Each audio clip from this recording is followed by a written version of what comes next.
à tous, bienvenue sur i24 News. C'est l'heure de votre journal du sport, un programme chargé avec beaucoup de foot aujourd'hui. Alors surtout, restez avec nous, on est parti. Et je vous propose donc de commencer cette émission avec du foot, avec l'avant-dernière journée des groupes de la Ligue des Champions. Le Paris Saint-Germain qui se rapproche encore un petit peu plus de la première place définitive avec une victoire 3-1 au Parc des Princes contre l'Ajax d'Amsterdam. Un doublé de Cavani, une réalisation de Zlatan qui permettent aux Parisiens de s'imposer. Mais la victoire a mis du temps à se dessiner. On écoute Laurent Blanc. Je pense qu'on est tombé sur une équipe qui a mieux joué au football que nous ce soir, mais qui n'a pas été tellement dangereuse finalement. Et que l'équipe la plus efficace et la plus dangereuse a été Paris Saint-Germain. Et c'est pas illogique qu'on a marqué 3 buts et qu'on ait gagné ce match-là. Alors évidemment, le dernier match sera capital pour les joueurs parisiens. Une rencontre au Camp Nou face au Grand Barça qui va permettre au coach de vraiment jauger son équipe. Écoutez-le. C'est très bien que Barcelone met en difficulté n'importe quelle équipe. Elle nous mettra certainement en difficulté, il faut le savoir, on le sait, comme au match aller. Mais je pense que nous aussi, on a prouvé au match aller qu'on pouvait les mettre en difficulté. Donc ça sera un très beau match en tout cas à disputer et à jouer. Et justement, Barcelone qui compte maintenir le suspense jusqu'au bout mardi soir à Nicosie. Les Catalans n'ont pas fait de détails contre la Poel. Luis Suarez a marqué son premier but sous ses nouvelles couleurs. Mais c'est surtout Léo Messi qui a tiré la couverture vers lui avec un nouveau triplé. Il devient ainsi officiellement le meilleur buteur de l'histoire de la Ligue des Champions avec 74 réalisations, alors qu'il codétenait jusque-là le record avec Raoul. L'Espagnol est resté à 71 buts. Alors évidemment, ce nouvel accomplissement de la Pulga rend tous ses coéquipiers très fiers. On ne peut que le remercier. Il nous rend de plus en plus fiers. Il a encore eu une soirée incroyable avec 3 buts et maintenant il ne nous reste plus qu'à le féliciter. Dans le groupe F, on connaît donc déjà les 2 qualifiés, mais pas encore l'ordre. Le Paris Saint-Germain conserve la première place grâce à sa victoire 3-1 sur Amsterdam. Le Barça le talonne après son succès 4-0 sur Nicosie. Et on passe tout de suite au groupe E avec une rencontre incroyable. Manchester City s'est imposé sur le Grand Bayern de Munich au terme d'un finish incroyable. Alors que les Allemands étaient parvenus à prendre le dessus lors de la première mi-temps, les Citizens ont attendu les 5 dernières minutes de jeu pour retourner la situation grâce à un triplé de Sergio Aguero. Le joueur a rendu son entraîneur très fier. Il y a de quoi, écoutez-le. Je l'ai toujours dit, même avant ce match, Sergio Aguero est l'un des meilleurs joueurs du monde, un des meilleurs attaquants. Et il a encore très bien joué aujourd'hui. C'est toute l'équipe qui a bien joué, surtout en deuxième mi-temps. Nous avons concédé 2 buts incroyables en fin de première période. C'est très dur de jouer comme ça, mais nous avons eu confiance jusqu'au bout. Nous avons travaillé, pressé, et finalement nous avons créé les occasions pour que Sergio Aguero marque. Alors, dans ce groupe E, le Bayern de Munich est donc déjà qualifié, mais pour la seconde place, tout est encore possible. Grâce à sa victoire, Manchester rejoint la Roma et le CSK, qui se sont quittés sur un match nul, 1-1. La dernière journée sera donc décisive pour ces 3 équipes. Allez, on passe au groupe G avec Chelsea qui se balade. En Allemagne, les Londoniens ont écrasé l'équipe de Schalke 04. Une victoire éclatante 5-0 avec notamment une réalisation de Didier Drogba. Les Blues qui continuent leur entame de saison extraordinaire et qui restent invaincus. José Mourinho, à l'issue de la rencontre, a tenu à réconforter les joueurs de Schalke à sa façon. Je vous laisse l'écouter, ça se passe de commentaires. Pour réconforter Schalke, il faut qu'ils sachent qu'ils ont perdu contre une très bonne équipe, une équipe qui ne leur a laissé aucune chance. Dès la première minute, Chelsea était trop fort. Donc quand vous perdez contre une équipe qui a fait un match parfait, il faut l'accepter et passer à autre chose. Demain est un autre jour. Il faut qu'ils acceptent que leur adversaire était meilleur. Ce n'est pas de leur faute, c'est de la nôtre. Passer à autre chose, gagner le prochain match et aller de l'avant. Alors dans ce groupe G, donc Chelsea officialise sa qualification en 8e de finale et terminera à la première place de sa poule. Derrière, le Sporting Lisbonne a pris une option sur la qualification après avoir battu Maribor 3-1. Lors de la dernière journée, les Portugais se déplacent à Chelsea alors que Schalke part en Slovénie. Allez, enfin, on va jeter tout de suite un coup d'œil au groupe H. Porto valide sa qualification et sa première place grâce à une belle victoire 3-0 contre Bate Borisov. Première victoire pour l'Athletic Bilbao et c'est sur le terrain du Shakhtar Donetsk. Les Basques peuvent maintenant prétendre à la Ligue Europa. Allez, on va passer maintenant aux rencontres de mercredi soir. Tout va bien pour le Real Madrid, leader de son groupe, mais aussi de la Liga. La Casablanca aborde sa rencontre face à Bâle, presque aucun enjeu, puisque les Merengues sont premiers de leur groupe et déjà qualifiés. Mais si Carlo Ancelotti et ses joueurs repartent de Suisse avec les 3 points, ils égaleront un très beau record en remportant leur 15e victoire de suite, toutes compétitions confondues. Carlo Ancelotti rejoindrait ainsi José Mourinho, qui était déjà parvenu lors de la saison 2011-2012. On écoute tout de suite Raphaël Varane qui aborde ce match de manière très sereine. On arrive avec un état d'esprit comme toujours, compétiteur. Même si on est déjà qualifié, on a toujours l'ambition de gagner et on est toujours motivé. Après, on sait que l'adversaire aura vraiment envie d'obtenir un bon résultat contre nous. Ils ont une semaine importante, donc on va se préparer à un match avec de l'intensité et de l'enjeu.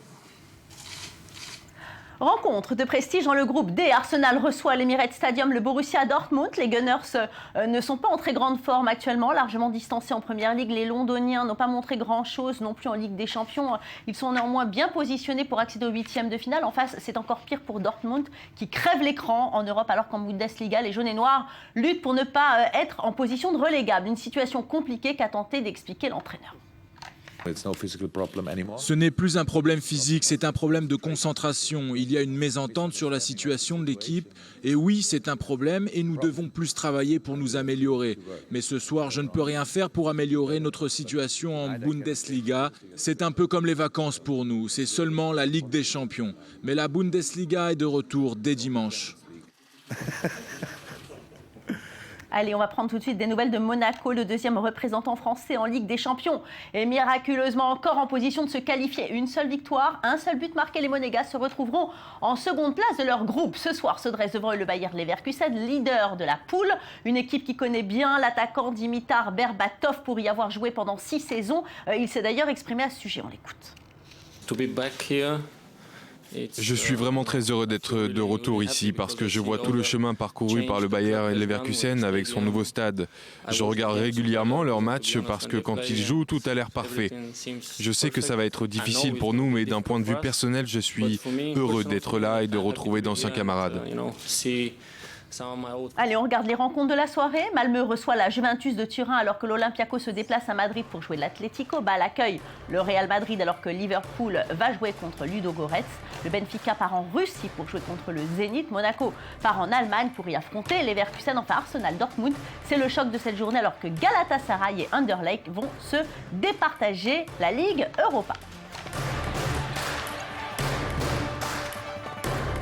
C'était l'écurie la plus prestigieuse du monde, mais Ferrari n'est plus la maison qu'elle a été après des saisons mitigées. La Scuderia est en pleine mutation. Ses pilotes historiques s'en vont alors que d'autres arrivent, mais c'est surtout l'équipe dirigeante qui joue aux chaises musicales. Le directeur vient d'être limogé de façon d'entreprendre peut-être une réforme de fond et pourquoi pas un nouveau départ à l'orée de la saison 2015. Les explications de Lise Barenbaum. Rien ne va plus chez Ferrari. La Scuderia n'a terminé que 4e du championnat du monde des constructeurs cette année, très loin derrière ses rivaux. Le Britannique Lewis Hamilton termine la saison double champion du monde devant son coéquipier et rival Nico Rosberg. Au lendemain du dernier Grand Prix de la saison à Abu Dhabi, c'est bien Mercedes qui s'impose comme la première écurie de Formule 1 du monde. Je pense que cette saison a été à coup sûr l'une des plus difficiles de ma vie. C'était compliqué de rester concentré avec les hauts et les bas. Mais grâce à mon expérience, j'ai réussi à gérer, à tout contrôler même dans les moments difficiles, grâce au soutien de mon équipe. L'écurie au cheval cabré a décidé de limoger son patron, Marco Mattiacci, pour en finir avec les échecs.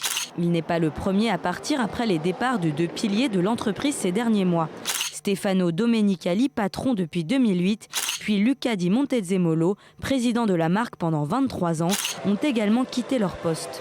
Mattiacci était arrivé avec la mission de revitaliser l'équipe, mais les résultats n'ont pas suivi, avec seulement un podium cette saison pour Fernando Alonso en Hongrie. C'est Maurizio Arrivabene qui prend sa place. Il est un des hauts responsables du cigarettier Philip Morris, partenaire de longue date de l'écurie italienne via la marque Marlboro. Réputé pour son intransigeance, le nouveau dirigeant de la section Formule 1 devra redresser la maison italienne, amputée de sa star Fernando Alonso, qui lui aussi s'en va après 5 ans de collaboration. J'ai pris cette décision et le temps dira si c'est une bonne ou une mauvaise chose. Mais ce qui est sûr, c'est que ça a été une expérience incroyable. Je suis si heureux, si fier des 5 ans que j'ai passés avec cette équipe exceptionnelle, au sein d'une marque comme Ferrari. J'ai grandi en tant que pilote et en tant que personne ici. Je ne repars qu'avec de beaux souvenirs. Une nouvelle équipe dirigeante, mais également un nouveau pilote star. Le quadruple champion du monde Sebastian Vettel quitte l'écurie Red Bull pour commencer une nouvelle aventure avec la Scuderia. De quoi donner des ailes à Ferrari. Et justement, en Formule 1, regardez ces images de retour de Lewis Hamilton au Royaume-Uni. Le fils chéri de l'Angleterre a atterri à Londres en compagnie de sa petite amie, la chanteuse Nicole Scherzinger. Un magnifique accueil à l'aéroport d'Heathrow à Londres pour ce jeune pilote, déjà 2 fois champion du monde. Sur toute sa carrière, il est monté sur 70 podiums et a remporté 33 victoires, un palmarès très impressionnant alors qu'il n'a que 29 ans. Et cette semaine a été riche en émotions et en suspense. Amoureux du sport, vous avez été comblés. Tennis, Formule 1, football, les champions se sont surpassés pour vous faire rêver. Alors qui a fait chavirer votre cœur? Je voulais choisir avec Mathieu Thoman et Michael Friedman.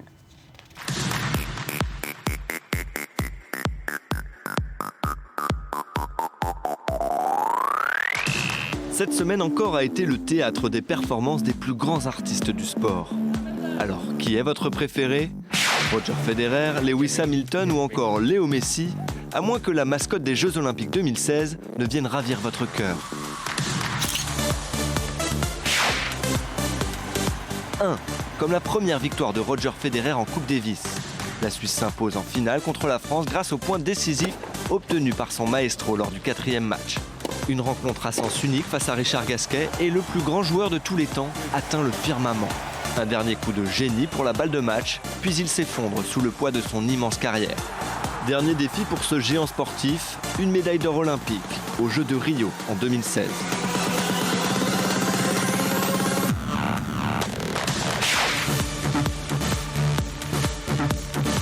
Deux, comme le double champion du monde de Formule 1, Lewis Hamilton.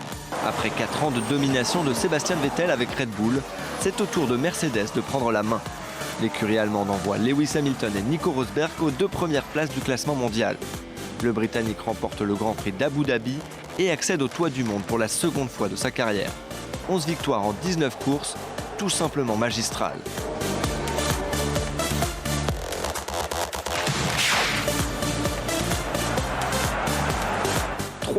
Comme le triplé de Léo Messi, une performance presque banale pour l'un des plus grands joueurs de l'histoire. Face à Séville, l'Argentin s'est baladé. Un coup franc magistral, une contre-attaque supersonique, une frappe chirurgicale. 3 buts qui permettent à la Pulga de devenir le meilleur buteur de la Liga avec 253 réalisations à son actif. Adulé par les fans, encensé par la critique et applaudi par ses coéquipiers, Messi joue véritablement sur une autre planète.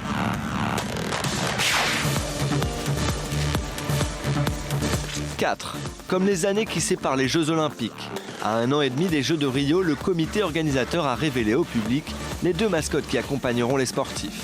Pour les Jeux Olympiques, la mascotte jaune s'inspire de la variété de la faune, l'agilité du chat, la grâce de l'oiseau et l'habileté du singe. La bleue et verte représente toute la richesse des forêts brésiliennes. Elle animera les Jeux paralympiques. Les plus grands talents, les plus belles images, cette semaine sportive a encore été un régal pour nos yeux. L'artiste du tennis, Federer, la fusée Hamilton, le génie du ballon rond, Messi, ou bien les mascottes olympiques, c'est à vous de choisir.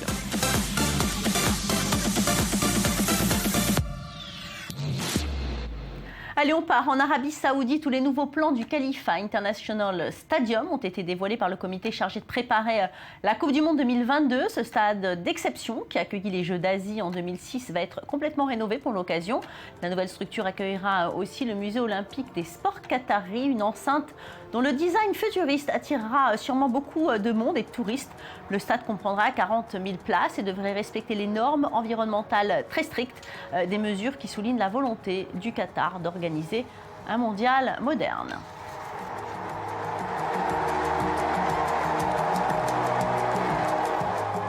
Et regardez ces images absolument magnifiques. Ce sont des vues aériennes d'un autre stade, celui de Valparaiso. Cette enceinte accueillera la Copa América qui se déroulera entre le 11 juin et le 4 juillet prochain au Chili. Les équipes de football sud-américaines s'affronteront lors de cette compétition qui est l'une des plus anciennes du monde. Les sélections se déplaceront dans 9 stades à travers 8 villes du Chili. Les stars qui sont les plus prestigieuses seront là, parmi elles notamment Messi, Neymar ou encore James Rodriguez. Et bien voilà, c'est fini pour aujourd'hui. Merci à vous tous de votre fidélité à nos programmes sportifs. Que le temps passe vite en votre compagnie. J'espère que vous avez pris autant de plaisir à regarder cette émission que moi j'en ai eu à la présenter. On se retrouve demain, même heure, même chaîne. Un rendez-vous donc à ne manquer sous aucun prétexte. En attendant, notre site internet est disponible pour vous à n'importe quelle heure du jour et de la nuit si vous avez envie de nous revoir. Prenez soin de vous et à demain.